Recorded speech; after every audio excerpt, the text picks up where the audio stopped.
ప్రజలకు బాధ కలిగినప్పుడు ఏడ్చేవాడు నాయకుడు అవుతాడు కానీ నాయకునికి బాధ కలిగినప్పుడు ఏడ్చేవాడు నాయకుడు ఎట్లయితారు? మీరు ఒకటే. అలాంటి ప్రధానమంత్రిని చాలా మంది ఆయన మీద మాట్లాడుతూ ఉంటే, ఆయన్ని అనకూడని మాట్లాడుతూ ఉంటే నా గుండె కదిలించేసింది, నా కన్నీళ్ళు వచ్చినాయి, బాధ వచ్చింది. విద్యార్థులు ఎంతమంది చచ్చిపోయినా నాకు అవసరం లేదు, విద్యార్థులు ఎంతమంది లాఠీ చార్జీలలో వాళ్ళకి దెబ్బలు తగిలినా నాకు అవసరం లేదు, నా గుండె తరుక్కపోదు. అయోధ్య రామ మందిరం విషయంలో నా గుండె తరుక్కపోదు. హనుమంతుణ్ణి బండి ముంగల ర్యాలీ చేపించినా నా గుండె తరుక్కపోదు. కానీ ప్రజలకు బాధ కలిగినప్పుడు ఏడ్చేవాడు నాయకుడు అవుతాడు కానీ నాయకునికి బాధ కలిగినప్పుడు ఏడ్చేవాడు నాయకుడు ఎట్లయితారు? మీరు ఒకటే. ప్రజలకు బాధ కలిగినప్పుడు మీకు ఏడుపు వస్తే అది నిజమైన నాయకత్వం. నమస్తే, వెల్కమ్ టు టుడే 18 న్యూస్. నేను కల్పన. సో ఫస్ట్ మనం ముందుగా ఒక చిన్న వీడియో క్లిప్ చూద్దాం.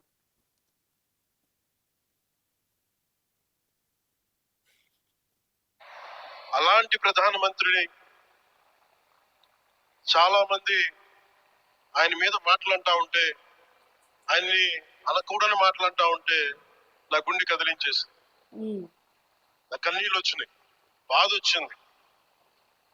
దేశం కోసం కష్టపడే వారికి ఇవా చివరికి మనం ఇచ్చేదే.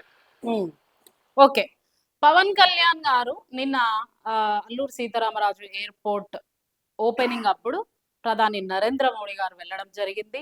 అక్కడ డిప్యూటీ సీఎం పవన్ కళ్యాణ్ గారు ఏం మాట్లాడుతున్నారంటే, వేల మంది విద్యార్థుల మీద లాఠీ చార్జ్ జరిగినప్పుడు పవన్ కళ్యాణ్ గుండె తరుక్కపోలేదు, కన్నీళ్లు రాలేదు.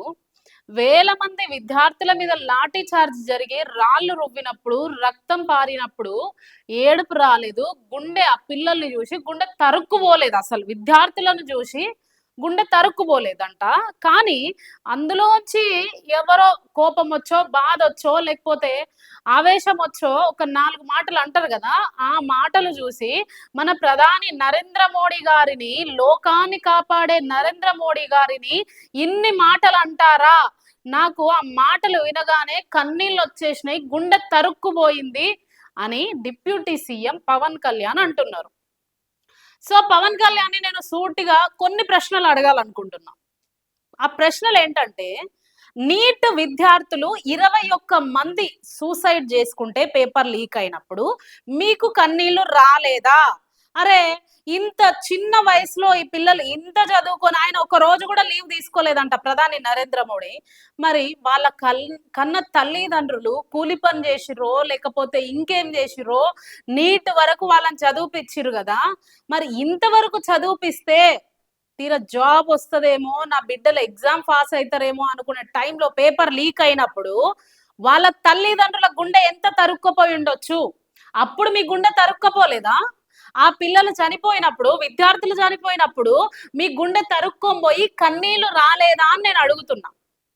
24 గంటలు కష్టపడుతురు, దేశ బాగోగుల కోసం చూస్తున్నారు అంటే మరి ఎందుకు రెస్ట్ తీసుకోండి, ప్రధానమంత్రిగా రిజైన్ చేయండి. ఒకవేళ మీకు కష్టం అనిపిస్తుందేమో మీరు రిజైన్ చేయండి. ఎందుకు లీవ్ తీసుకోకుండా పని చేస్తున్నారు ప్రజల కోసం? ప్రజలు ఓట్లేస్తే మీరు పని చేస్తున్నారు. యువత దగ్గర ఇప్పటికైనా ఎంతో కొంత మీ మీద అభిమానం ఉంది, ప్రేమ ఉంది. పవన్ కళ్యాణ్ గారు మాట్లాడే ముందు కొంచెం ఆలోచించండి, ఆచితూచి మాట్లాడండి. విద్యార్థులకు ఏమైనా జరిగినప్పుడు మీకు తరుక్కపోలేదు మీ గుండె అంటే అప్పుడు గుండె లేదా మీకు? ఇప్పుడు గుండె ఉందా? అంటే మోడీ గారిని ఏమైనా అన్నప్పుడు మీకు గుండె ఉంది, వాళ్ళని అన్నందుకు మీరు బాధపడండి, మంచిదే. అయ్యో వయసులో పెద్ద అయినా అంటున్నారు, కానీ ఎందుకు అంటున్నారు అనేది కూడా ఆలోచించండి. వయసులో పెద్ద అయినా మన భారతదేశం ప్రధానమంత్రి కదా, ఈ విద్యార్థులు ఇట్లెందుకు మాట్లాడుతున్నారు అని ఎప్పుడైనా ఆలోచించిండ్రా మీరు? అప్పుడు మీకు అర్థమవుతుండే వాళ్ళ ఆవేదన ఏంది, వాళ్ళ బాధ ఏందని. మరి గతంలో మీరు మాట్లాడినప్పుడు మీకు బాధ అనిపించలేదు? అప్పుడు ప్రధాని నరేంద్ర మోడీ భారతదేశం కోసం 24 గంటలు కష్టపడుతుండే, ఒక్క రోజు కూడా కనీసం లీవ్ తీసుకోలేదు అని మీకు గుర్తుకు రాలేదా? చంద్రబాబు నాయుడు గారు తిట్టినప్పుడు మీకు గుర్తుకు రాలేదా? ఇప్పుడు మీరు కూటమి ప్రభుత్వంలో ఉన్నందుకు ప్రధానమంత్రిని తిడితే ఒక మాట రెండు మాటలు అంటే మీకు బాధ అనిపించింది. మరి ఇంతమంది విద్యార్థుల జీవితాలు పోతూ ఉంటే మీకు బాధ అనిపించలేదా? ఒక డిప్యూటీ సీఎం గా మీరు ఎప్పుడైనా విద్యార్థుల గురించి ఆలోచించిండ్రా? కనీసం అంత జరుగుతుంటే సిజేపీ ప్రొటెస్ట్ లో ఎంతో మంది విద్యార్థులు అక్కడ పోతే వర్షానికి నానుతున్నారు, రాళ్లతోటి కొట్టిపించుకుంటున్నారు. ఇంత జరుగుతుంటే ఏ ఒక్క రోజైనా స్పందించిండ్రా? స్పందించలేదు. కానీ ఆ విద్యార్థులలో నుండి ఒక్కరో ఇద్దరో ప్రధాని నరేంద్ర మోడీ గారిని అన్నప్పుడు ఎంత క్విక్ గా, ఎంత ఫాస్ట్ గా స్పందించేశారు. మీరు ప్రజల్ని పరిపాలిస్తుర్రా, లేదంటే మంత్రుల దగ్గర, ప్రధాన మంత్రుల దగ్గర బానిసత్వం చేస్తున్నారా? ప్రజలు పరిపాలిస్తున్నారా? మీరు ప్రజల సమస్యలు చూస్తున్నారా? విద్యార్థులు ఇలా అన్నందుకు కారణం ఏందని ఎతకాలి కదా మీరు. కారణం వెతకకుండా మోడీ గారిని అన్నారు. ఆయన ఒక్క రోజు కూడా రెస్ట్ తీసుకోలేదు. అబ్బా, ఎంత అమాయకంగా మాట్లాడుతున్నారు పవన్ కళ్యాణ్ గారు. మీరు రెస్ట్ తీసుకోండి. మరి మీరు అందరూ మీరు రెస్ట్ తీసుకోండి. పవన్ కళ్యాణ్ గారు రెస్ట్ తీసుకోండి, చంద్రబాబు నాయుడు రెస్ట్ తీసుకోండి, మన ప్రధాని నరేంద్ర మోడీ రెస్ట్ తీసుకోండి. మీకు కావాలి రెస్ట్ కదా. లీవ్ తీసుకోకుండా భారతదేశం గురించి ఇంత కష్టపడుతున్నారు మన ప్రధాని నరేంద్ర మోడీ అని చెప్తున్నారు మీరు. ఓకే, ఆయనను అలాంటి మహానుభావుణ్ణి ఇన్ని మాటలు అంటారా అన్నప్పుడు, ఈ దేశ యువత తమ హక్కుల కోసం పోరాడుతూ ఉంటే అది మీకు కనపడడం లేదా? మీ గుండె చలించిపోలేదా? అప్పుడు మీకు కంట్లో నుండి నీళ్ళు రాలేదా? లేదంటే ఈ యువత మాకెందుకులే అని అనుకుంటున్నారా? యువత ఓట్లు వేయలేదా మీకు? యువత ఓట్లు వేస్తే మీరు గెలవలేదా? యువత అభిమానంతో మీరు బ్రతకడం లేదా? అప్పుడు మీకు కన్నీళ్ళు రాలేదా? ఓకే, తిరుపతిలో లడ్డు విషయంలో కల్తీ లడ్డు జరిగింది అని ఎన్నో సార్లు మీరు మాట్లాడడం జరిగింది, ప్రెస్ మీట్లు పెట్టడం జరిగింది, గుడిమెట్లు అడగడం జరిగింది. అయోధ్య రామ మందిరంలో ఇంత పెద్ద అన్యాయం జరిగితే ఏ ఒక్క రోజైనా క్వశ్చన్ చేసిర్రా? అడిగినరా కనీసం? పోనీ ఇట్లా ఎప్పుడైనా చిన్న వీడియో అయినా రిలీజ్ చేసిరా? అయ్యో, అయోధ్య రామ మందిరంలో ఇంత పెద్ద దొంగతనం జరిగిందే అని బాధపడుతూ అప్పుడు మీకు గుండె తరుక్కుపోలేదా? ఇది ఎక్కడ న్యాయం అసలు? ప్రజలు మీకు ఓట్లేసిరు కదా, ప్రజలు అంతగానం సొమ్ము ఇచ్చిండ్రు రామ మందిరం కోసం, విరాళాలు ఇచ్చిర్రు, అవన్నీ ఎక్కడ పోయినాయి? ప్రసాదంలో కల్తీ జరిగినప్పుడు గుడిమెట్లు గడిగిన మీరు అయోధ్య రామ మందిర విషయంలో ఎందుకు నోరు విప్పడం లేదు? నరేంద్ర మోడీ గారు నోరు విప్పొద్దన్నారా? లేదంటే సాక్షాత్తు శ్రీరాముడు వచ్చి మీకు నోరు విప్పొద్దు పవన్ కళ్యాణ్ అని చెప్పిర్రా మీకు? ఎందుకు మీరు మాట్లాడడం లేదు? అంటే తిరుపతిలో ఉన్న దేవుడు దేవుడు, శ్రీరామ మందిరంలో అయోధ్యలో ఉన్న శ్రీరాముడు దేవుడు కాదా? ఎందుకు మాట్లాడడం లేదు? ఎందుకు క్వశ్చన్ చేయలేదు? ఒకవేళ ఆ అయోధ్యలో వేరే ప్రభుత్వం ఉంటే అప్పుడు క్వశ్చన్ చేస్తారా? అంటే ప్రభుత్వాన్ని బట్టి, అధికారాన్ని బట్టి, లేకపోతే అక్కడ ఉన్న నాయకులను బట్టి, వాళ్ళని బట్టి మీరు దేవుణ్ణి పూజ చేస్తారా? అంటే ఇక్కడ జగన్ ప్రభుత్వంలో ఉన్నప్పుడు కల్తీ జరిగిందని దాన్ని పట్టుకొని పాకులాడిరా? ఇప్పుడు నరేంద్ర మోడీ గారు ప్రభుత్వం ఉంది కేంద్రంలో కాబట్టి అయోధ్య రామ మందిరంలో ఇంత అన్యాయం జరుగుతుంటే నోరు విప్పకుండా కూర్చున్నారా? సో ఇది ఒక క్వశ్చన్. విద్యార్థులకు అన్యాయం జరిగినప్పుడు మీకు ఏడుపు రాలేదు. అయోధ్య రామ మందిరంలో అన్యాయంగా దొంగతనం జరిగినప్పుడు మీకు ఏడుపు రాలేదు, గుండె తరుక్కుపోలేదు. ఒక హనుమంతుని వేషం వేపించి బీజేపీ బండి ముందు వాళ్ళందరి పైన కూర్చొని హనుమంతుడితోటి బీజేపీ జెండా పట్టుకొని ర్యాలీలో డాన్స్ చేపిస్తుంటే హనుమంతుడి భక్తుడు మీరు, మీకు ఏడుపు రాలేదు, గుండె తరుక్కుపోలేదు. అప్పుడు ఎక్కడ పోయింది అన్అపాలజీ సనాతని? ఎక్కడ పోయిర్రు మీరు? అప్పుడు ఎందుకు క్వశ్చన్ చేయలేదు? హనుమంతుడు దేవుడు కాదా? శ్రీరాముడు దేవుడు కాదా? ఎందుకు అడగలేదు? అంటే ఒక హనుమంతుడికి అన్యాయం జరుగుతుంది, ప్రజలే ఆడ బీజేపీ నాయకులే అన్యాయం చేస్తారు, అప్పుడు మీరు నోరు మెదపలేదు. అయోధ్యలో అన్యాయం జరిగితే నోరు మెదపలేదు, విద్యార్థులకు అన్యాయం జరిగితే నోరు మెదపలేదు, ఆంధ్రప్రదేశ్ లో ఎన్నో సమస్యలు జరుగుతూ ఉంటే నోరు మెదపలేదు. కానీ ఇప్పుడు మాత్రం ప్రధాని నరేంద్ర మోడీ గారిని అనంగానే నా గుండె తరుక్కుపోయింది, నాకు కన్నీళ్ళు వచ్చేసినాయని ఎంత అమాయకంగా మాట్లాడుతున్నారు మీరు. ప్రధాని నరేంద్ర మోడీ ప్రధాని కావడానికి ఓట్లేసింది అదే యువత, గుర్తుపెట్టుకోండి. మీరు డిప్యూటీ సీఎం అవ్వడానికి ఓట్లేసింది కూడా అదే యువత. యువత దేశంలో తమ హక్కుల కోసం పోరాడుతూ ఉంటే వాళ్ళ హక్కుల కోసం ఒక్క రోజు కూడా మీరు మాట్లాడలేదు. ఆంధ్రప్రదేశ్ సమస్యల గురించి ఒక్క రోజు మీరు మాట్లాడరు.